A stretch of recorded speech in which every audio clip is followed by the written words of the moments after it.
नमस्कार, स्वाभिमानी न्यूज चॅनलच्या बातमीपत्रात आपले स्वागत। घंटागाडी कर्मचाऱ्यांचे 3 महिन्याचे थकीत वेतन द्या। घंटागाडी कर्मचाऱ्यांनी केले मनपा समोर आंदोलन। धुळे महानगरपालिकेतील घंटागाडी कर्मचाऱ्यांनी 3 महिन्याचे थकीत वेतन तातडीने देण्याच्या मागणीसाठी आज मनपा आवारात जोरदार आंदोलन छेडले। गेल्या 3 महिन्यापासून पगार न मिळाल्याने कुटुंबाचा उदरनिर्वाह करणे कठीण झाल्याचे कर्मचाऱ्यांनी सांगितले। दरम्यान काम नेहमी सुरू असताना वेतन का थांबविले असा सवाल उपस्थित करीत आज कर्मचाऱ्यांनी ॲडव्होकेट मयूर बैसाने यांच्या नेतृत्वात करण्यात आले। या आंदोलनात घंटागाडी कर्मचारी मोठ्या संख्येने सहभागी झाले होते।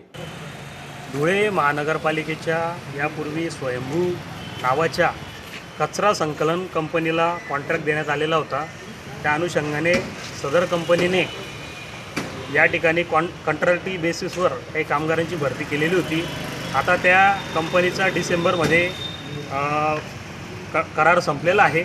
त्यानंतर देखील 3 महिन्याचं वेतन कामगाराचं या कंपनीने थकविलेलं आहे। जेव्हा कंपनीच्या वरिष्ठांशी जेव्हा हे कामगार लोक बोलतात, त्यामध्ये ट्रॅक्टर कामगार असतील तसंच घंटागाडी कामगार असतील, हे जेव्हा केव्हा या कंपनीच्या लोकांशी बोलायला जातात, त्यातल्या एका कर्मचाऱ्यांनी त्यांना आत्महत्या करण्याची धमकी दिलेली आहे।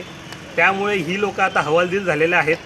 हा जो प्रस्तुतचा करार होता हा मान्य आयुक्त सो आणि आपले कंपनीचे कर्मचारी यांच्यामध्ये झालेला होता। या अनुषंगाने महानगरपालिके प्रशासनाने त्यांचा अजून एक कंपनीचा एक आरोप असा आहे की महानगरपालिके प्रशासनाने आमचं वेतन थकविलेलं असल्याकारणाने जे काही पैसे यायचे होते ते येणे असल्याकारणाने आम्हाला तुम्हाला पैसे देता येत नाही। हे घरानं या गोष्टी मांडण्यासाठी आम्ही मान्य आयुक्त साहेबांना आज भेटायला आलेलो होतो।